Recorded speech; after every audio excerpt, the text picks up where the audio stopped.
Bonjour et bienvenue sur Super Mama, le podcast positif et bienveillant qui s'adresse à toutes les futures mamans. Je suis Lou, la créatrice et hôte de ce podcast. Je vous embarque avec moi chaque semaine pour vous partager ces belles aventures de femmes qui vous accompagneront sur le chemin d'une maternité éclairée et sereine. Ici, vous entendrez donc une collection d'histoires singulières, touchantes, rassurantes, mais surtout déculpabilisantes. J'espère que ces moments de vie immortalisés permettront de donner espoir et confiance à toutes les futures super mamas. Je vous souhaite à toutes une merveilleuse écoute. Gracieuse, mon invitée du jour sur Super Mama ne pouvait porter un plus joli prénom tellement elle m'a époustouflée par sa gaieté, son sourire et sa bonne humeur. Pour cette deuxième saison de Super Mama, je suis plus que ravie de vous retrouver autour du récit de cette belle et jeune maman pleine de vie.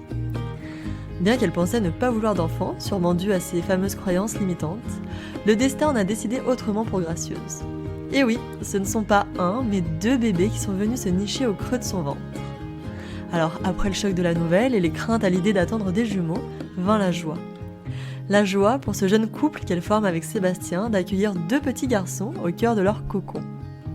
Une grossesse de rêve, suivie d'une césarienne d'urgence, ont marqué l'histoire de Gracieuse et de ses fils. Alors malgré les hauts et les bas vécus, cette femme forte a su tirer le meilleur de son histoire pour aujourd'hui profiter de l'équilibre familial qu'elle a su construire aux côtés de son mari Sébastien et de ses deux bambins, Noé et Gabin. Je vous laisse sans plus tarder avec cet épisode de rentrée qui vous fera, je suis sûre, frissonner tellement il redonne espoir en la vie. Je vous souhaite une très belle écoute. Bonjour Gracieuse, merci beaucoup d'être avec moi aujourd'hui sur le podcast de Super Mama. Est-ce que tu peux, s'il te plaît, avant de commencer, te présenter en quelques mots? Bonjour Lou, merci de me recevoir sur ton podcast. Je m'appelle Gracieuse, moi du coup j'ai 35 ans, j'habite à Toulouse depuis 10 ans, je suis ancienne parisienne, de la région parisienne, j'ai deux enfants, des jumeaux de 4 ans et demi et actuellement j'ai créé 12 Tribus qui est un réseau pour les professionnels de la périnatalité et en parallèle du coup je continue à exercer mon métier d'aide médico-psychologique auprès de jeunes en situation de handicap. Super présentation, merci Gracieuse. Est-ce que tu peux nous dire un petit peu quel rapport avais-tu avec la maternité? Est-ce que tu as toujours su que tu voulais être maman ou est-ce que c'est plutôt venu sur le tard? Comment ça s'est passé? Alors pour être honnête avec toi, je ne voulais pas d'enfant. D'accord. Je ne voulais pas d'enfants. J'ai toujours aimé par contre les enfants, hein, de mes amis, mes cousins, mes cousines, mais je ne voulais pas d'enfants pour la simple et bonne raison qu'en fait j'avais peur. J'avais peur D'accord. d'être maman, je me sentais pas responsable. Et c'est vrai que pendant très longtemps, ben, j'ai grandi avec cette croyance en me disant que je ne serais pas maman parce que je le méritais pas.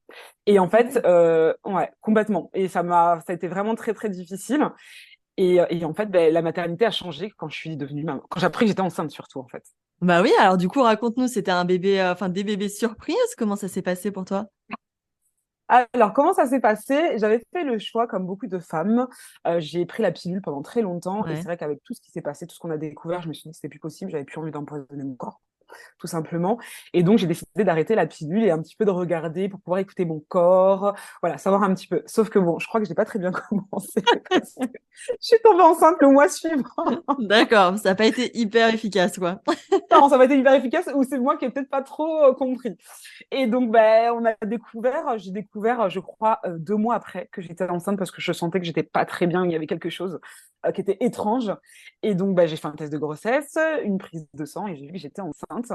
Et en fait, ben, du coup, j'ai pris un rendez-vous avec une sage-femme et à l'échographie, ben, en fait, on a découvert, du coup, avec mon mari, qu'il y en avait deux. Ah ouais, donc là, grosse surprise. Alors justement, t'étais déjà mariée avant de tomber enceinte. Est-ce que vous en parliez avec ton compagnon? Vous étiez dans quel état d'esprit? Toi, tu voulais pas d'enfant, lui, qu'est-ce qu'il en pensait? Alors lui déjà en plus c'était compliqué parce qu'il voulait pas forcément déjà se mettre en couple. C'était un peu sa D'accord. peur du coup de s'engager. Donc on avait deux problématiques complètement différentes. Finalement on a réussi à s'installer ensemble. Il avait envie d'enfant mais alors il savait pas trop quand, on s'était pas trop posé la question, on s'est dit qu'on verrait. Et en fait on avait emménagé ensemble on a emménagé ensemble en mai. J'ai arrêté la pilule en fin mai et en fait je suis tombée D'accord. enceinte mi-juin. Ah oui, Donc donc tout tout s'est un s'est peu vraiment enchaîné. accéléré. Ouais. Exactement. Donc finalement, oui, on voulait, mais on n'avait jamais vraiment posé le sujet sur la table. Oh, bon, alors ça devait être une sacrée surprise de savoir que tu étais enceinte. En plus, qu'il y en avait deux. Comment t'as réagi? T'étais sous le choc? T'étais quand même contente? Tu t'es posé des questions? Comment t'étais? Alors, deux choses, pour être honnête avec toi, Lou. La première, c'est que déjà, quand je l'ai appris, j'étais toute seule. Sébastien, donc, à Ouais, l'époque, pardon, n'était pas marié. Il était au travail. En fait, j'ai pleuré. Vraiment, j'étais déprimée. Je me suis dit, mmh, mais comment je vais faire? Je bien sûr. m'y attendais pas du tout. Donc, c'est vrai que la première fois que je lui ai annoncé, ça s'est pas du tout bien passé. Parce que moi, Mmh. j'étais pas dans un état d'esprit où j'étais hyper joyeuse. Donc, bah, lui, il l'a reçu comme ça. C'était très difficile pour lui, alors que finalement, il était hyper content. Mais vu ma réaction, il n'a pas trop compris. Donc, il ne savait pas où se positionner. Ouais. Ensuite, on est parti faire l'échographie ensemble et là, ça a changé parce que j'avais un petit peu cheminé moi dans ma tête. Mmh. Et quand on a vu qu'il y en avait deux, j'étais contente parce que je me suis dit quand même, j'ai entendu les battements de leur cœur. Et en même temps, bah, ça a été aussi l'angoisse parce qu'on s'est dit, on s'attendait pas à en avoir deux en fait. Ah bah Donc, ouais, bien sûr, ouais. c'était un peu, ça a été les vagues en fait. Ça a été un peu les montagnes russes là. On est content, on n'est pas content, on est content, on n'est pas content quoi. Ouais. Est-ce que vous Donc, il avez a fallu. pensé à interrompre la grossesse ou comment ça s'est passé dans ta tête? Pas du tout, pas du tout. Non? En fait, la première échographie, donc on a su qu'il y en avait deux. Du coup, vu qu'il y avait c'était donc des jumeaux, je suis retournée une deuxième fois parce qu'il fallait qu'elle me voie, la sage-femme. Mon mari, du coup, n'était pas là, donc Sébastien. Et en fait, c'est vrai que lui, ça a été compliqué parce qu'après, il était à distance, il était avec sa famille. Et c'est vrai que j'ai un peu géré ça toute seule. Mais en fait, très rapidement, on s'est dit, bah, c'est un cadeau du ciel. Et en Mmh. fait, bah, non, non, non, non, on va les accueillir. C'était pas le moment, mais en fait, finalement, on s'est dit, quel est le moment? Moi, C'est je m'étais vrai. dit à un moment donné, en fait, j'en voulais pas. Je pense que si j'étais restée dans cet état d'esprit-là, je me serais dit, j'en voudrais jamais. Donc, on s'est quand même réjouis. On s'est réjouis. Après, c'était plus compliqué pour nos familles, pour le coup. Nous, on était contents à un moment donné, nos familles un peu moins. Ouais, vous aviez eu le temps de cheminer, d'accepter, la nouvelle et de l'apprécier, puis après il fallait que tout le monde fasse son petit Exactement. process, hein, forcément. Tes parents, tout ça, si tu as des frères et sœurs, ouais, qu'est-ce qu'ils t'ont dit, eux? Alors, en fait, faut à savoir que, en fait, moi, dans ma famille, en fait, j'ai une famille, il n'y a que des jumeaux. Ah Donc, moi, oui, ma d'accord. grand-mère a eu quatre fois des jumeaux. Mon frère Ah et ma oui. sœur sont des jumeaux. Ma mère est jumelle. Mon père est jumeau. Donc, c'est Ah vrai oui. qu'en fait, ouais. Mais en fait, on m'avait toujours dit que ça sautait une génération. Je sais pas les mythes. Bon, c'est pour ça j'étais un peu étonnée. Mais du coup, ça a été compliqué parce qu'en fait, eux savaient ce que c'était d'avoir des jumeaux. Mes Mmh. parents et ma famille aussi. Donc, c'était un peu le stress pour eux de se dire comment elle va faire. En plus, moi, toute ma famille est à Paris. Je suis toute seule à Toulouse. Donc, c'est vrai que c'était ça aussi le stress. Et venant de ma belle famille, ben, c'était pareil aussi, c'était le stress parce que ben, c'est deux enfants. Et je pense que c'est des peurs qu'on projette sur les autres. Ils étaient contents, mais c'était vraiment de se dire comment ils vont s'en sortir. Et pareil, je pense que tout le monde a cheminé aussi, on a tous cheminé ensemble. Et en fait, finalement, au bout de un mois, tout le monde était hyper ravi voilà, Ouais. de pouvoir accueillir deux petits êtres dans la famille. Oh, incroyable. Et alors comment s'est passée cette grossesse? Alors, la grossesse, on va dire que les 6 premiers mois, ça s'est super bien passé. Ouais. Au bout, alors moi j'avais une sage-femme libérale et en fait j'étais suivie du coup à l'hôpital public de Toulouse parce que pour les grossesses à risque, du coup Mmh. les grossesses gémellaires, c'est comme ça. Donc j'étais double observation de partout, donc ça il n'y avait pas de souci par rapport à ça. Donc ça s'est bien passé et c'est vraiment arrivé à partir du 7e mois où ça s'est pas Mmh. très bien passé. J'ai commencé à être extrêmement fatiguée. L'équipe médicale savait pas pourquoi, vraiment ils ont essayé de chercher, ils ne trouvaient pas pourquoi. Et en fait, oui, je dirais que ça s'est bien passé, j'étais contente. Juste à la fin, j'étais épuisée par contre, hein. Vraiment, j'avais Ouais. un ventre, je voyais plus mes pieds, enfin, c'était lourd, je revois des photos, enfin, c'était éprouvant, quoi. Mais ça Ah s'est bien oui. passé, vraiment. Ça a été par la suite, en fait, à l'accouchement, que ça s'est pas très bien passé. Ouais, d'accord. Et pendant la grossesse, est-ce que tu arrivais à appréhender ce nouveau corps? Comment tu te sentais toi dans cet nouvel état? Je t'avoue que je me suis pas trop posé de questions. Mmh. J'avais pas trop envie pour pas me stresser. Je vis au jour le jour en me disant que c'est beau. Il y a, tu sais, alors, les premiers moments, je pense que ça, tu commences aussi à les vivre où au début, tu vois ton ventre grossir. Après, tu sens que ça commence à bouger. Enfin, vraiment, j'avançais au fur et à mesure de ce que je ressentais dans mon corps et je l'ai accepté sans me dire que, voilà, voilà, je me prenais pas la tête. Vraiment, je Ouais. me prenais pas la tête et je vivais au jour le jour. J'étais dans la préparation de, ils vont arriver et je vis le moment présent avec mon chéri et toute ma famille et c'était OK, ça m'allait en fait.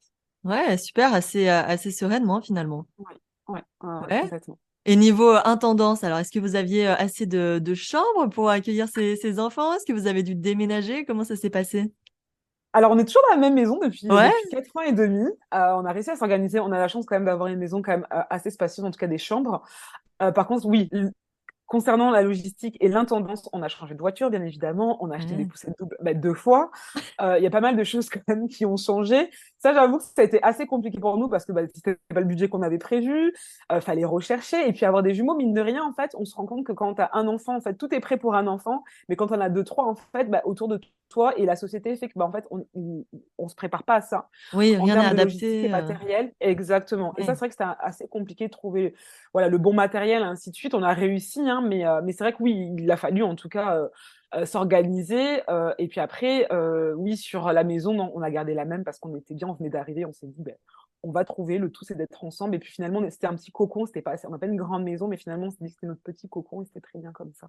Ouais, génial. Est-ce que vous aviez demandé le sexe de ces bébés? Oui, Ouais, directement. Dès qu'on a pu, moi, je voulais savoir. j'ai voulu Je savoir, ouais. te dis, pas de surprise. J'avais dit à mon chéri, ouais, on peut se laisser peut-être la surprise de savoir. Deux, non, vraiment. Non, non, il faut savoir, il faut qu'on soit quand même un minimum organisé, on ne peut pas trop laisser la place au doute, vraiment. Ouais, donc une fille, un garçon. Et du coup, non, deux garçons. Ah, deux garçons, Deux d'accord. garçons, ouais. On a Ok. deux garçons. On voulait le choix T'es du roi, contente? mais Ouais. super contente, vraiment super contente. Mais ça, c'est à titre personnel. Moi, si je devais, j'avais toujours dit à tout le monde, si je dois avoir deux enfants du même sexe, je voulais deux garçons. Deux filles, c'était ma crainte en fait. Ah Pareil, là ouais. aussi, c'est des croyances limitantes. J'en ai beaucoup, malheureusement, comme plein de gens. Ouais. Mais ça me faisait peur. Donc du coup, je me dis, bon, on m'a entendu quelque part et j'ai deux garçons et je suis hyper contente. Bon, bah écoute, tant mieux. Donc la grossesse se passe bien jusqu'au 6e mois. Ensuite, une bonne fatigue qui arrive. Quelle était ta date prévue d'accouchement, tu te souviens? Oui, Ouais. parfaitement. Je devais accoucher le 22 février et D'accord. j'ai accouché le 11 janvier. Ah oui, donc un peu plus d'un mois avant la date prévue, ouais. Comment t'appréhendais cet accouchement? Qu'est-ce qu'on t'avait dit justement sur le fait que ce soit une grossesse gémellaire? Est-ce qu'il y avait des risques particuliers? Alors, les grossesses gémellaires, mais je pense comme toute grossesse de toute Mm. manière, il y a toujours des risques plus ou moindres. Moi, j'étais pas stressée parce que j'ai eu la chance du coup d'avoir une sage-femme libérale qui était assez ouverte d'esprit Ouais. et qui m'a vraiment accompagnée. Mm. Elle a commencé à me parler d'un parcours de soins et vraiment dès le début en m'expliquant que c'était ma grossesse, c'était mon corps et c'était à moi de choisir. Ah Donc ouais. c'est vrai que je l'ai très très bien vécu. À l'hôpital, ça a été pareil. Mm. On nous a écoutés. Donc, plutôt, quand j'allais vers l'accouchement, j'étais plutôt sereine, vraiment. J'avais pas Mm. d'appréhension. Tu Ça a été souhaitais accoucher plus, par voie basse? je voulais accoucher par voie basse. Ça a été ça, Ouais. ce que j'allais te dire. Ça a été plus vers la fin de la grossesse où ça commençait à se compliquer, où là, on m'a fait comprendre qu'effectivement, c'était une option à enlever directement, c'était pas possible. Et ça a été très compliqué parce que c'est ce que je voulais et j'ai pas pu. Donc, Alors pourquoi justement ils ont su te dire pourquoi c'était pas possible? complètement. Ce qui s'est passé, si je peux rentrer dans le vif du Ouais, sujet, bien sûr. c'est que ce qui s'est passé, donc, comme je te disais tout à l'heure, en fait, aux 7 mois, ça s'est accéléré. J'ai commencé à être très, très fatiguée. Mm. Mais pour moi, c'était une fatigue, finalement, c'est une fatigue constante. J'ai pas vu une grosse fatigue d'un coup, donc j'étais fatiguée de plus en plus et je me suis dit, c'est bah, la fin de la grossesse. Mais ce qui s'est passé, c'est que ma sage-femme, du coup, voyait que ça commençait à aller de moins en moins. Je sortais moins. À la fin, je me déplaçais plus. J'arrivais plus à sortir tellement que j'étais fatiguée. Et ce qui s'est passé, c'est que ma sage-femme a vu que j'avais des contractions. Je n'ai pas ressenti les contractions, je ne savais pas ce que c'était. J'ai pas compris que c'était ça. Mm. Donc, je suis allée à l'hôpital en urgence. Et en fait, ben, j'ai accouché en arrivant à l'hôpital. Tout s'est passé en une demi-heure. Une Ah ouais. demi-heure. Et c'est vrai que ouais, c'était hyper rapide. Mais c'est vrai que ma sage-femme m'avait préparé à la fin. Elle a vu que ça allait pas trop. Elle me l'a dit après coup. Mais elle a essayé de mettre dans la tête que les seules possibilités que j'avais, c'était soit la césarienne. C'était la césarienne, en fait. Non, c'était la césarienne. Ouais, du coup, tu étais obligée de passer par là. Pour toi, Exactement. ça a été une nouvelle qui était dure à digérer? Très dur. Ouais. Très dur parce qu'en fait, je me suis dit que j'étais pas maître. En fait, j'avais pas à vivre cet accouchement comme je le voulais, donner la vie à mes enfants. Moi, c'était concrètement ça. Mm. Et ça a été insupportable pour moi. Plus pour moi, hein, c'était vraiment, ça a été, je me culpabilisais dans le sens où je ne vais pas donner la vie, je suis incapable. Donc là aussi, encore une fois de plus, Mm. mes croyances qui revenaient, le stress. Donc ça a été difficile. Après, j'ai cheminé aussi, hein, mais ça a mis du temps. Ça a mis du temps. Ah ouais, d'accord. Et Sébastien, comment il a été? Il a su te trouver les bons mots pour te rassurer? Il était plutôt paniqué? Comment il a réagi? Sébastien, il a été super. Je pense, comme beaucoup de Ouais. papas, on ne le dit pas assez, mais il a été super. Moi, je pense que j'étais exécrable, mais parce que je j'étais pas bien. Mais il a été Normal. super parce il m'a rassuré tout le long Mm. en m'expliquant que voilà, je portais la vie, que quoi qu'il arrive, en fait, j'allais donner la vie. Et ça, c'est vrai que avec le recul, je m'en rends compte. Donc non, non, il était hyper serein et pour lui, c'était que tout le monde aille bien. Donc voilà, s'il fallait passer par là, et ben on y allait et c'était ok pour lui. Donc non, non, il était très serein. Il était là vraiment dans une écoute pour me rassurer tout au long. Et ça, je le remercie. Je lui dis pas assez. Donc je dis là, mais je lui redirai, tu vois, après le podcast, je lui redirai merci encore. Ouais, c'est vrai qu'ils ont les parents, enfin les coparents en tout cas, ont vraiment un rôle hyper important à ce moment-là et c'est important aussi de s'en rappeler des fois parce que c'est vrai que pour eux, Complètement. c'est pas non plus évident de trouver les bons mots. Ils sont un petit peu, pris au dépourvu parfois. C'est clair. Et donc là, bah, accouchement express, du coup, tout a dû se chambouler dans ta tête, enfin et pour toi en général, ouais? Et en fait, je t'avoue qu'en fait, je crois que j'ai pas eu le temps de réfléchir. Mmh. Vraiment, alors l'équipe était super une fois de plus parce qu'en fait, la sage-femme m'a pas dit que j'avais des contractions. Elle m'a dit juste, ah tiens, ça ne va pas, on va appeler la gynécologue à l'hôpital pour qu'on lui dise. Donc elles ont discuté ensemble. Bon, elles ont convenu d'une façon joviale. Non, non, il faut aller à l'hôpital. Juste, on va voir parce qu'il y a deux, trois petites choses qui ne vont pas. Mais vous inquiétez pas, vous sortirez d'ici. C'était le week-end, c'était un vendredi, vous sortirez dimanche. Donc c'est vrai que moi, j'étais partie, je suis très légère, donc moi je suis partie, oh super. Je prévoyais déjà avec mon chéri Sébastien ce qu'on allait faire du coup en sortant le Ouais. dimanche sur la semaine. Donc vraiment, j'y suis allée, elle m'a dit prenez quelques affaires, ça ira. Et c'est vrai que je suis arrivée pareil aussi à l'hôpital. On m'a déjà prévenu que le jour où j'accoucherais, il y aurait 10 personnes parce que pour chaque bébé quand même, Mmh. il y a pas mal de monde. Donc c'est vrai que j'ai vu 10 personnes arriver, je me suis pas inquiétée, tout le monde discutait. Bon, j'étais là allongée. Et c'est vrai que voilà, je discutais avec mon mari en se disant bon bah qu'est-ce qu'on fera? Ah mais tu vois, on pourra faire ça, voilà. Et c'est vrai qu'en fait, du coup, j'ai pas eu le temps de stresser parce qu'en fait, tout s'est enchaîné, vraiment. Tout le monde est arrivé en me disant, bon, bah là, madame, il faut accoucher. Et voilà, ça s'est passé en 5 minutes. On m'a amené au bloc. On m'a endormie parce que malheureusement, moi, je pensais vivre une césarienne quand même réveillée. Mmh. Pour le coup, là aussi, pas de chance, mais ça, je ne le savais pas. Du coup, on a Ah dû ouais, m'endormir complètement. Et donc, là d'accord. aussi, ils ont vu qu'à un moment donné, j'ai commencé, mais l'espace, je pense, de 10 secondes, j'ai commencé à stresser. Et là, on m'a endormi directement pour éviter justement. Donc, j'y suis allée, ouais, droit au but, Ouais. quoi. Pas le temps de réfléchir, de stresser, c'était direct, quoi. D'accord, donc là, tu étais endormie, ouais, totalement et tu t'es réveillée et tes bébés étaient là? Exactement, exactement. Mes bébés étaient là. C'est un peu une sensation bizarre parce qu'en fait, tu arrives à l'hôpital enceinte et tu ressors, t'es plus enceinte. Donc c'est bizarre parce que tu ne vois pas un entre-deux. Bien Et sûr. c'est vrai qu'en plus, j'étais endormie. Donc moi, mes enfants, je les ai pas vus en fait. Mmh. Parce que malheureusement, enfin malheureusement, ça va, ils étaient des grands prématurés, donc, enfin des petits Oui. prématurés, donc ça va. Donc, ils sont partis en néonatologie, donc je les ai pas vus. Moi, j'étais très très fatiguée, donc j'ai pas pu les voir. Mais bon, alors on m'a dit, Madame, vous avez accouché, donc j'étais là, ah super, je suis contente. Bon, j'étais un peu dans les vapes, j'ai dit bon, ok. Je sais pas, Tu je me suis m'étonnes. un peu trop, mais voilà, ça s'est un peu passé comme ça. Mon mari m'a redit quand même que j'avais bien accouché, Ouais. donc pour moi, c'était ok. J'avais touché mon ventre quand même pour voir. Bah, ouais, ouais, tu m'étonnes. Effectivement, voilà, c'était le cas, donc ça s'est passé comme ça. Et ensuite, en fait, le lendemain, j'allais pas très bien aussi parce que la grossesse m'avait beaucoup fatiguée, Mmh. l'accouchement était assez compliqué. Et donc, je suis partie en réanimation. Donc, c'est vrai qu'en fait, Ah mes oui. enfants, je les ai pas vus non plus. C'était mon mari, en fait, qui faisait le relais. En fait, moi, j'ai des enfants, je les ai vus au bout de 3 jours. Ah ouais, Mais en d'accord. fait, j'étais tellement épuisée, en fait, sous morphine bon, voilà, le Ouais, temps tu me étais pas en paraissait, état de c'est ça. J'ai pas trop le temps pour moi, c'était abstrait, en fait. Donc, c'est vrai que je m'en rendais pas trop compte. OK. Tu avais prévu de les allaiter à la base ou qu'est-ce que tu en pensais de ça? Ah oui, Ouais. c'était mon rêve. C'était mon rêve d'allaiter. Malheureusement, une fois de plus, je n'ai pas pu. Mon état Ouais, ne me bien sûr. permettait pas. Pourtant, quand même, l'équipe, là aussi, une fois de plus, et je remercie les femmes qui ont été là, les professionnels, parce que elles m'ont quand même écouté. On a quand même essayé. Elles Ah m'ont aidé. ouais. Vraiment, j'ai essayé. C'était minime.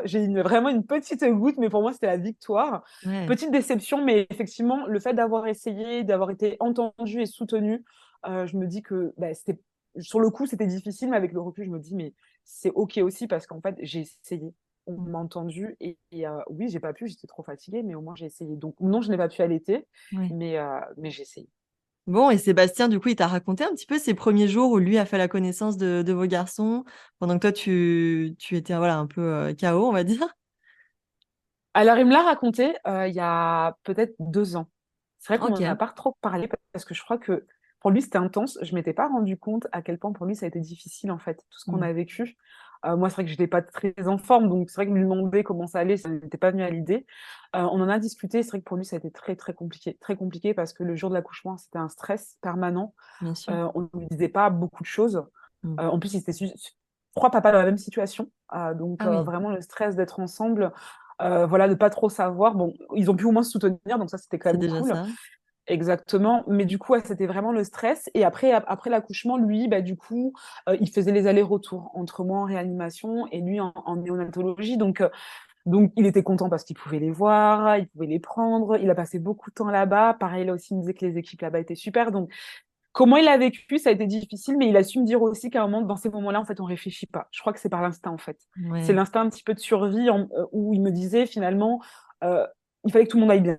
Donc voilà, il gérait, il se posait pas de questions, il allait dormir 2, 3 heures, il revenait, il passait la journée, il faisait les allers-retours entre les garçons et moi, et finalement, voilà, comme un robot, c'était que tout le monde aille bien. Et ça a été vraiment lui aussi, je pense qu'il a eu un contre-coup, mais largement plus tard, comme moi aussi, je pense qu'on l'a eu pas au même moment. Mais il l'a eu plus tard, mais sur le coup, il n'a pas trop réfléchi, quoi. Il l'a fait et pareil, il vivait le moment présent, surtout avec ses enfants, parce que ouais, il les découvrait. Ah, bien c'est lui qui sûr. a eu le premier élément. Je suis hyper contente pour ça. C'est lui qui a eu les premiers liens avec eux. Bah oui. Et donc voilà, il vivait ça pleinement et j'étais hyper contente et lui aussi. Et toi, du coup, après, t'es sortie de réanimation au bout de combien de temps? Un jour ou deux? Je suis sortie au bout de 4 jours. Ah ouais, quand même. Ouais, 4 jours. Alors après, ça, c'est malheureux. Enfin, ça, c'est les aléas du système public où bah, Mm. ils font en fonction des places. Donc, ça a été un peu compliqué parce qu'il n'y avait pas de place en maternité. Bon, voilà, ils m'ont un peu ballotté de gauche à droite, mais c'est parce qu'ils ne pouvaient pas faire autrement. C'est au bout d'une semaine que je suis arrivée en maternité et j'ai pu Ouais. voir mes enfants, du coup, en néonat. Donc, j'y suis allée et j'y suis allée qu'une fois, j'y suis jamais retournée. Ça a été trop Ok. dur pour moi, Ouais, ça a été dur. vraiment. Du coup, la première fois que tu es allé les voir, raconte-nous comment ça s'est passé. Alors, pardon, c'est vrai que je ne vous l'ai pas dit. La première fois en fait, que je les ai vus, pour la petite anecdote, en Ouais. fait, c'était au bout des 4 jours, je ne l'ai pas expliqué. En fait, ils sont venus en réanimation. Parce qu'en Ah fait, c'est pas du oui. tout les mêmes quartiers. Ok. Ce qui se passe, c'est que mon Sébastien avait insisté pour demander aux infirmières que quelqu'un vienne, enfin que je puisse voir mes enfants. Donc, une interne, je la remercierai toujours, je ne sais pas son prénom parce que je ne la connaissais pas, avec une autre infirmière, on fait le déplacement, se sont déplacés dans les sous-sols de l'hôpital Ah et m'ont fait oui. la surprise de venir. Ça a été mais juste fantastique vraiment parce que la réanimation, juste pour vous dire, la réanimation quand même c'est un service où les gens sont entre la vie et la mort. Donc c'est pas du tout gai. Bien Surtout pour, sûr. pour les professionnels, le personnel qui travaille là-bas. Et là, de voir 2 petits bébés arriver, franchement, dans le service, mais dans la chambre, je crois qu'on était 15, quoi. Les Ah professionnels m'ont ouais. demandé, ils voulaient être là, ils voulaient assister à ce moment-là. J'ai dit, mais bien sûr, bien évidemment. Et il y avait mes beaux-parents, enfin, tout le monde était là. Enfin, c'était un moment hyper émouvant, vraiment, de voir la vie dans ce service-là. Donc, c'était super. Et vraiment, je remercie ces professionnels-là parce qu'il y a vraiment des personnes, enfin, voilà, des professionnels qui sont investis, qui donnent de leur Oui. personne. Et donc, pour là, ça a été la première fois. Et la deuxième fois, ça a été, ben, du coup, comme je te le disais, je suis allée en néonat parce que je voulais les voir. Et là, ça a été vraiment difficile pour moi parce que la néonat, c'est un service aussi assez spécial Mm. où il y a beaucoup d'enfants avec pas mal de problématiques. Et en fait, ils sont par box, les enfants, en fonction du degré De du prématurité, ouais. problème de prématurité Mm. ou d'autres soucis de santé qu'ils Mhm. peuvent avoir. Et c'était trop dur, quoi. Moi, j'y suis allée une fois et j'y suis plus jamais retournée. Du coup, Oui, je ça t'a voulais un pas peu choqué. Ouais. complètement. Toi, tes bébés allaient bien quand même ou comment ils avaient quel poids? Ils allaient hyper bien. Gabin, du coup, il s'appelle Gabin et Noé. Ouais. Gabin, il faisait 1,7 kg, donc c'était la petite crevette, c'était quand même le plus petit. Et Noé, il faisait 2,5 kg, donc ça allait. Ah oui, d'accord. Après, ouais, il y avait une grande différence. Après, ce qu'il faut savoir, c'est que pour les prématurés, quand même, on les met toujours en néonatologie parce qu'en fait, ils n'arrivaient pas, du coup, vu que j'ai pas pu les nourrir, les allaiter et qu'il fallait les nourrir finalement, ben, du coup, pour qu'ils puissent prendre du poids et pouvoir se développer, ben, on les amène en néonat. Donc moi, ils allaient quand même bien, hein. Ils allaient bien, ils avaient besoin un petit peu, ils étaient en couveuse en fait, ils avaient quand même besoin d'avoir ben, des personnes, moi je pouvais pas être trop là, donc des professionnels qui font le Mm. pot à pot, c'est très important, on le sait maintenant dans les premiers moments de vie. Donc c'était plus par rapport à ça, mais ils allaient quand même plutôt bien. Après, ils étaient alimentés en fait par une sonde en fait. Ouais. Généralement, les prématurés, c'est par ça. Donc c'était par rapport à ça, mais quand même, ils étaient en pleine forme. Ils étaient en pleine Ouais. forme. Bon, tant mieux. Toi, après, du coup, tu as pu rejoindre la maternité au bout de plusieurs jours. Est-ce que tu repensais à ce laps de temps pendant lequel voilà, tu as été en réanimation? Ça a dû être compliqué aussi pour toi de vivre cette césarienne en étant complètement endormie. Est-ce que tu as gardé un traumatisme un peu de cette période-là ou est-ce que tu l'as digéré? Comment tu as appréhendé du coup ces premiers moments de maman? Alors, ce que j'ai digéré, oui, aujourd'hui, je l'ai digéré. Comme Ouais. je te le disais au début, je pense que le plus dur, ça a été de me dire que pour moi, j'avais pas donné la vie. Donc ça, Mm. c'était un long cheminement. Vraiment, que j'ai beaucoup travaillé sur moi-même, où j'ai pu en parler avec des professionnels. Ouais. Après, je pense que le corps humain est bien fait. On Mm. oublie. comme le disais, je pensais pas, mais on oublie. Et de tout ça, avec mon mari, on en a beaucoup discuté et j'ai réussi à voir le positif finalement dans tout ça, toutes les personnes qui ont été là, qui nous ont aidés tout au long du temps qu'on est passé à l'hôpital, parce qu'on est quand même resté 1 mois à l'hôpital dans tout ça. Ouais, d'accord. Donc on crée des liens avec les professionnels, on vit en fait à l'hôpital, hein, c'est particulier. Mais du coup, non, j'ai réussi à passer en me disant que c'était une expérience de vie, je pense qu'on en vit tous. Mhm. Et nous, on a vécu ça et finalement, ça nous a encore plus, ça a créé encore plus de liens, ça nous a encore plus renforcés tous les quatre. Donc, finalement, de tout ça, non, pour moi, c'est une bonne expérience. Je pense que si j'aurais pas vécu, en fait, finalement, ce que j'ai vécu fait la personne que je suis aujourd'hui. Donc, Ouais, c'est une bien très bonne sûr. expérience pour moi. Ouais, c'est bien que tu arrives à en retirer justement du positif malgré Mm. que, voilà, ça devait pas forcément être, évident, j'imagine bien. Et physiquement, est-ce que tu te remettais de cette césarienne, voilà, la cicatrisation, comment ça s'est passé? La cicatrisation, c'est compliqué. Alors moi, c'est quelque chose aussi que j'ai appris. Nous, les Africains, en tout cas les personnes typées, si on peut dire, Ouais, c'est qu'on a du mal à cicatriser. La cicatrisation est d'accord. plus longue. Alors pourquoi expliquer les termes? Je ne le dirai pas, je ne sais pas, mais en tout cas, c'est plus long. Donc c'est vrai que j'ai mis énormément de temps. Et ce qu'il faut savoir, c'est qu'en fait, ma grossesse, et je ne l'ai pas dit, pourquoi tout s'est fait en urgence, c'est parce qu'en fait, ils ont détecté une préclampsie. Ah Donc je faisais oui, de d'accord. l'hypertension, ils l'ont vu qu'à la fin de la grossesse. OK. Et en fait, j'ai fait un CHAG. Un CHAG, en fait, c'est une stéatose hépatique. Pour vous dire concrètement, en fait, c'est une maladie liée au sang qui est créée par la grossesse, tout D'accord, simplement. OK. Et en fait, c'est lié dans le sang et en fait, ça fait que tes organes arrêtent de fonctionner. Donc, pour moi, ce qui s'est passé, c'est que mon rein et mon foie avaient complètement lâché depuis un certain temps. Ah Donc, ils oui. fonctionnaient plus. Et du coup, je n'arrivais plus à créer, justement. Du coup, bah, vu que ça avait touché mon sang, bah, plus rien ne marchait. Donc, tout avait arrêté. Et en fait, petit à petit, je commençais à empoisonner mes enfants. D'où le fait d'avoir des Ah! contractions. Parce qu'ils voulaient sortir. Mais bon, tout ça, je ne le savais pas. Donc, je l'ai appris. Donc, c'est pour ça, du coup, qu'effectivement, tout s'est passé en urgence. Mmh. Et donc, le fait d'avoir cette maladie-là qui est liée à la grossesse, en fait, j'ai mis du temps à cicatriser. Parce que du coup, bah, en fait, le temps que mes plaquettes de sang se refassent, ça a mis énormément de temps. Plus le fait que, bah, du coup, de par ma culture et le fait que je sois typée, bah, je mets plus de temps à cicatriser. Donc, ma cicatrice, oui, a mis beaucoup de temps. Je crois que j'ai mis à peu près 4 mois. Ah oui. C'est pour ça qu'ils m'ont gardée à l'hôpital parce qu'en fait, du coup, je perdais toujours du sang. Elle ne se refermait pas ma cicatrice. C'était Ah très, très long. ouais, Et en fait, au d'accord. bout d'un mois, ils m'ont dit, on ne peut plus rien faire. Il va falloir patienter. Donc, pendant 6 mois, il y avait un infirmier qui passait tous les jours pour voir parce qu'en fait, Mmh. je ne pouvais rien porter. Ah Tous les oui. pantalons, je ne pouvais pas en mettre. Je saignais tout le temps, en fait. Du coup, je me vidais de mon sang. Mais en même temps, on ne pouvait rien faire. Donc, il fallait que je reste assise. Bon, tout le monde est bien gentil. Je pense que tout le monde le sait, les auditrices qui vont m'écouter. Quand tu accouches, tu ne peux pas rester assise et Bah que oui. tu enfants. On voudrait, mais ce n'est pas possible. Donc, c'est vrai qu'en plus de ça, avec la fatigue et le fait de bouger constamment, ben, oui, j'ai mis beaucoup de temps, mais ça, c'était ben, le corps qu'il fallait qu'il prenne le temps voilà, Ouais, de de cicatriser. C'est vrai que bien oui, ça a sûr. mis pas mal de temps. Mais après, j'ai une très belle cicatrice. Par contre, ils ont super bien travaillé parce qu'elle Bon. est très, très belle, vraiment. J'ai pas de boursouflure. Mais voilà, c'est vrai que c'était un peu long et ça, c'est vrai que c'était un peu contraignant. Ah bah oui, oui, j'imagine bien, ouais. Donc au bout d'un mois, tout le monde est à peu près, remis sur pied, on va dire et vous rentrez à la maison. Comment ça se passe cette arrivée, bah, chez vous dans votre cocon justement, à 4 et ce début de nouvelle vie de famille? Alors, au début, au bout d'un mois, un peu le stress, je t'avoue, parce qu'en fait, vu que les garçons ne prenaient toujours pas de poids, en fait, ils étaient, comme je vous disais, ils s'alimentaient par une sonde. Donc, nous, on nous a appris, en fait, à pouvoir les nourrir avec une seringue. Parce que la Ah sonde, on oui. la met quand même dans le nez. C'est hyper stressant, quand même, de pouvoir ingérer de la nourriture par le nez. Donc, on nous avait expliqué que si, à un moment donné, ils prenaient pas de poids, on pouvait sortir, mais ce serait de l'HAD, donc c'est l'hospitalisation à domicile. OK. Je t'avoue que c'était un stress parce que les enfants, bah forcément, des bébés, ils ne savent pas trop. Donc, nous, nos enfants, ils s'amusaient à retirer à chaque fois la sonde. Ah oui. Donc, comment te dire qu'on a dit peut-être qu'on peut vous apprendre à remettre la sonde? Hors de question, je ne fais pas ça. Mon mari ne voulait pas non plus et on nous avait dit sinon il y aurait une infirmière.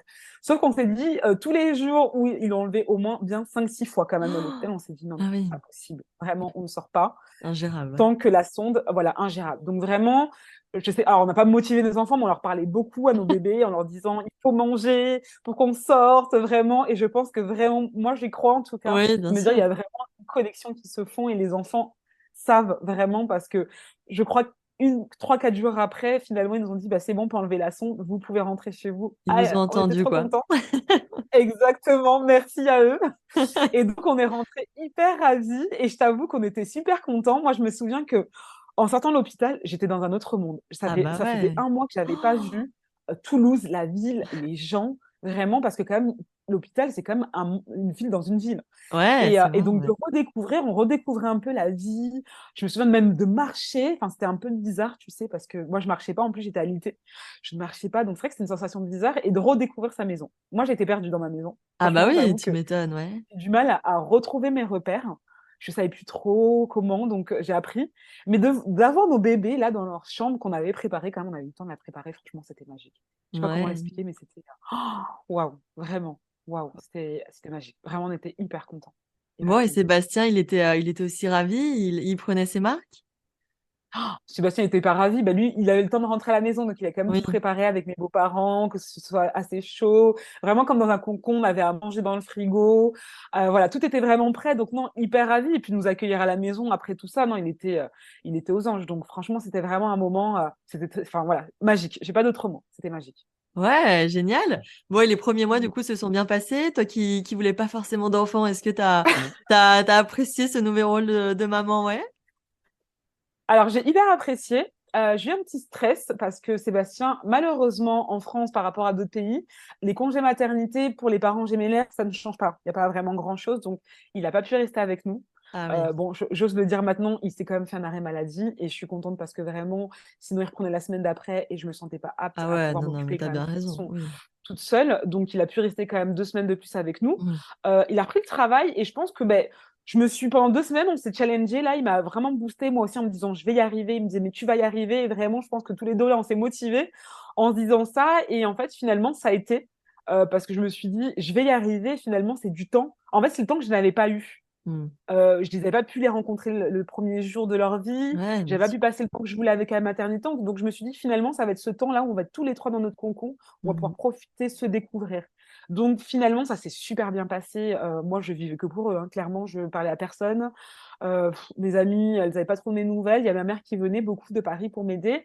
Ma belle-mère aussi, mes beaux-parents. Mais j'étais dans mon cocon, quoi. Il y avait Ouais, que t'étais eux. Bon, j'ai un focus. peu mis... C'est ça, j'avais un peu mis mon mari de côté. Mais c'est vrai que j'étais focus sur eux parce que je crois que j'avais vraiment ce besoin-là de C'est créer du lien normal. avec eux et de passer du temps avec eux. Donc, petite bulle, franchement, ça allait. Vraiment, ça allait. Je les ai découverts, je les ai observés. Enfin, c'est fascinant. Vraiment, je pense que tout le monde me le dira. C'est fascinant de regarder des bébés s'éveiller, grandir. C'est magique. Bah oui, tu rattrapais aussi les moments qu'on t'avait un petit peu volés au tout début de leur vie. Donc, c'est bien normal que tu aies eu Complètement. besoin de ce temps-là. Et Mm. niveau fatigue, gestion au quotidien, ça va? Tu gérais ou t'étais submergée? Pareil, je crois que les femmes, ont des superwomen. Vraiment. Parce qu'à chaque fois, je discute avec plein de femmes, et moi la première. Alors, je pense que les hommes n'arrivent pas souvent à nous comprendre parce qu'ils nous disent toujours qu'on est paradoxal dans le sens où on se plaint tout le temps qu'on est fatigué, mais en même temps, on est à 100 à l'heure. Mmh. Je crois que on est comme ça. Et j'étais fatiguée, mais peu importe parce qu'en fait, j'avais envie d'être là, de me donner à 300% et je le faisais. Et même si j'étais fatiguée, ben, j'ai vécu ces moments-là pleinement. Donc oui, j'étais fatiguée, mais c'était abstrait, quoi.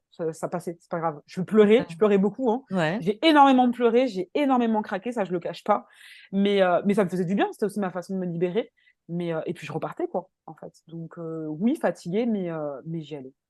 OK, bon, c'est top. Et aujourd'hui, du coup, tes garçons ont 4 ans et demi, c'est ça? Oui. Ouais, comment vont-ils? Eh ben écoute, ils sont plein de vie. C'est juste, c'est fou. Je crois que je commence vraiment à fatiguer maman plus maintenant. Ouais, ça Parce que pour tout. maintenant, c'est ça, mais surtout maintenant, il faut les occuper, il faut faire des jeux, il faut Ouais, faire bien ci. sûr. Les garçons, alors peut-être pas tous, mais moi j'ai des garçons qui sont super, et qui ont beaucoup d'énergie, donc ouais. Mais non, ils vont hyper bien, vraiment, ils vont hyper bien, ils sont pleins de vie. Moi, je suis hyper heureuse, franchement, parce que mes enfants, ils sont en bonne santé de tout ça, en fait, parce que c'est vrai que des fois, la prématurité, ben, malheureusement, ben, c'est la roulette russe, hein. Bien Grand sûr. ou petit, peu importe, Mmh. ils peuvent avoir des complications.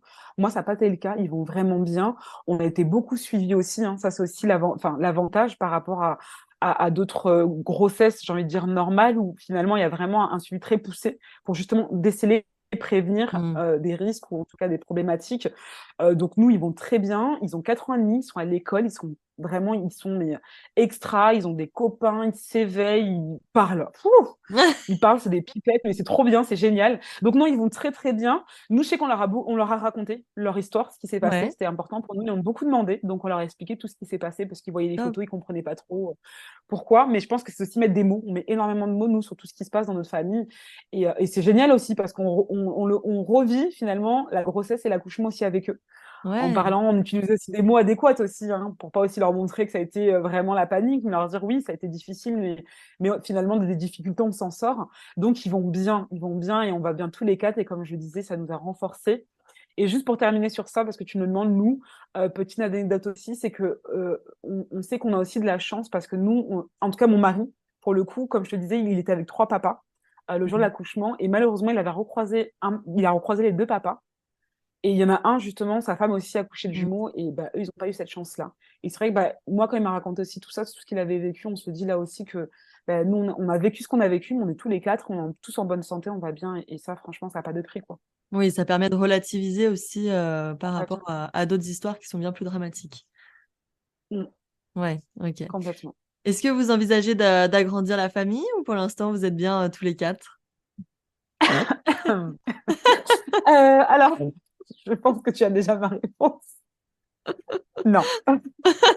Non, non, non. Voilà, Lou, non. Non, franchement, non. On se dit qu'on a deux merveilleux enfants. Ouais, On est hyper ravis. Je pense que voilà, l'épreuve qu'on a traversée, elle était quand même difficile, hein. Là, bien je sûr. minimise parce que c'est aussi le recul et on se relève toujours. En tout cas, moi, je le vois comme ça, vraiment. On se relève, mais on n'a pas envie. Et Ouais. pour la deuxième raison aussi, que à l'hôpital, les filles nous ont dit, Madame, bah, déjà, je pourrais réavoir des jumeaux. Je t'avoue que je ne sais pas Ouais, si on se dit avec Sébastien, si on aurait les épaules d'avoir encore des jumeaux, vraiment. je Et c'est comprends. surtout que ce que j'ai eu, ben, je pourrais avoir des complications. Et comme ils m'ont dit, vous avez eu de la chance parce que tout s'est bien enchaîné. Oui. Vraiment, tout s'est bien enchaîné. Ils m'ont bien fait comprendre que quand même, j'ai eu la chance que ma sage-femme soit passée le vendredi soir. Et elle me l'a dit, elle aussi, elle ne voulait pas, elle est quand même passée. Elle ne serait pas passée ce jour-là. Tout le monde, ils me l'ont dit, j'aurais pas survécu. Ah Donc, oui, d'accord. Donc ça s'est joué ouais, quand même à parce un qu'en fil, ouais. complètement, parce qu'en fait, c'est une maladie. Ce qu'il faut savoir, le Chac, ce que je disais, c'est une Mm. maladie. Et j'avais rencontré d'autres femmes qui l'ont eu. Ben, en fait, qu'on décèle qu'au dernier trimestre de grossesse. On peut pas le D'accord. déceler avant. Ok. Et t'as pas Et en de fait, symptômes particuliers à part bah, cette non, fatigue là que tu avais, non, mais qui c'est paraît ça. aussi normale, ouais. Ça, c'est fait par des analyses, en fait. C'est l'anesthésiste qui avait vu D'accord. ce que j'avais, Oh, qui a fait que c'est lui qui avait expliqué à l'équipe qu'il fallait faire en urgence une césarienne, mais on peut pas le déceler avant. Donc, c'est vrai qu'effectivement, avec tous ces éléments-là, ils m'ont bien fait comprendre que quand même, si vraiment mm. on avait envie, oui, mais à bien réfléchir et voilà, recommencer le même parcours. Et on s'est dit non, vraiment, on n'a pas Ouais. envie de recommencer. C'était quand même éprouvant. Et puis maintenant, ils ont grandi, ils ont 4 ans, on commence à ressortir, à faire plein de choses Ouais, avec aussi. eux. Et voilà, et puis on se dit qu'on est bien aussi à 4, donc nous, on n'aura pas d'autres enfants. Ouais, vous avez eu de la chance au final que tout se termine bien malgré les Ouais, exact. circonstances. Ouais. Et à quelle période, du coup, tu as créé 12 tribus, si tu veux nous en parler un petit peu? Oh, je vous en parlais brièvement parce que c'était plutôt parler à la maternité, mais 12 tribus, pour vous dire, en fait, je l'ai créé ben, pendant les 6 mois, justement, quand j'étais avec mes enfants, là, dans notre petit D'accord, cocon. ok. Je l'ai créé, en fait, ben, en étant avec eux, en les regardant, tout simplement, en les regardant et en échangeant avec les professionnels. Parce que, Ouais, comme je le disais, nous, pendant bien 2 ans, pendant les 2 ans, parce que moi, j'ai pas travaillé pendant 2 ans pour m'occuper ouais, d'eux, ben, on voyait beaucoup de professionnels, des kinés, des ostéos, la pédiatre. Enfin voilà, j'avais bien 3 fois par semaine des rendez-vous. Donc mm, c'était quand même intense. Et c'est vrai qu'en fait, c'est en échangeant avec eux, en regardant mes enfants et les professionnels me faisaient part un petit peu de ce qu'ils vivaient au quotidien. Et c'est là où je me suis dit, mais la maternité, c'est magnifique, c'est vraiment des métiers. Enfin, donner la vie, je trouve que c'est magnifique, d'un point de vue de maman, mais aussi de professionnel. Et j'ai vu les professionnels dans la souffrance, pour certains, dans laquelle elles étaient, les difficultés qu'elles rencontraient. Et je mm. me suis dit, mais c'est pas possible de pouvoir faire un travail qui est tellement merveilleux et en même temps vivre des choses aussi difficiles. Et c'est comme ça que m'est venue 12 tribus. Je me suis dit qu'en fait, finalement, tout le monde est pris dans ce sac où c'est difficile. Autant les parents, nous, on a eu de la chance dans ce qu'on a vécu quand même, Mm. mais je sais que c'est pas le cas de tous les parents. Moi, j'ai pu choisir, on a pu m'éclairer sur le parcours de soins. Je sais que beaucoup de femmes encore aujourd'hui, c'est pas le cas. Elles vivent pas leur grossesse et je me suis dit c'est pas possible. Je remets pas la faute sur les professionnels, mais en tout cas tout ce système-là Mm. qu'il faut en tout cas développer, accompagner. Et c'est comme ça que que l'idée de 12 tribus m'est venue. Ouais. Mm. D'accord, ouais, suite à ton expérience personnelle. Exactement, exactement. Donc moi aujourd'hui, je suis pas professionnelle de la périnatalité parce que souvent les gens pensent ça. Pas du tout. J'ai pas du tout envie d'être professionnelle. Moi, je suis juste maman. Je te remercie vraiment du coup encore une fois de m'avoir permis de partager mon histoire. Parce que là, j'ai pas trop envie de parler de 12 tribus, mais voilà, juste pour dire que 12 tribus, j'avais envie moi aussi d'accompagner les professionnels parce que ben, toi, tu le fais grâce aussi au podcast, aussi en donnant la voix aux mamans. Et vous êtes Mhm. nombreuses aussi à le faire, les professionnels, mais je trouvais ça aussi important de pouvoir donner la voix aussi aux professionnels parce qu'elles ont des choses à dire. Et les mettre, en tout cas mettre en visibilité, en avant leur métier et les remercier aussi pour ce qu'elles font. Voilà Ouais. concrètement un petit peu d'Australie. Bien sûr, puis tout ça, c'est un écosystème entre les mamans, les familles, les professionnels, et tout le monde a intérêt justement à bien se connaître et à travailler main dans la main pour que tout se passe bah, du mieux possible. C'est ça, t'as tout compris, Lou. Ok, gracieuse. J'ai une dernière question pour toi pour clôturer cet épisode. Quel est pour toi vraiment le conseil que tu donnerais à une future super mama? Alors, le conseil que je donnerais à une future super maman, s'écouter. Ouais. S'écouter parce que donc tout ce que j'ai vécu dans toute cette expérience-là, il y a eu beaucoup de personnes qui m'ont parlé. Bienveillantes, hein, tout le monde a toujours été bienveillant, c'est pas le souci. Que ce soit ma famille, ma belle famille, les professionnels.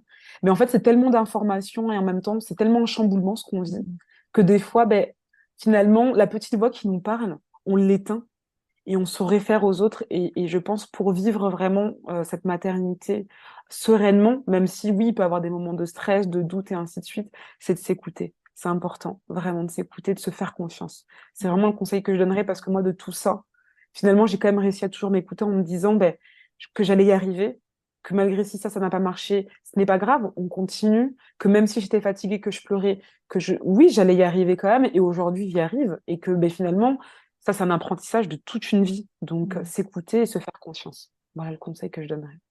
Ok, bah écoute, c'est noté. Merci beaucoup, Gracieuse, pour ton témoignage. Longue vie aussi à cette belle famille de quatre.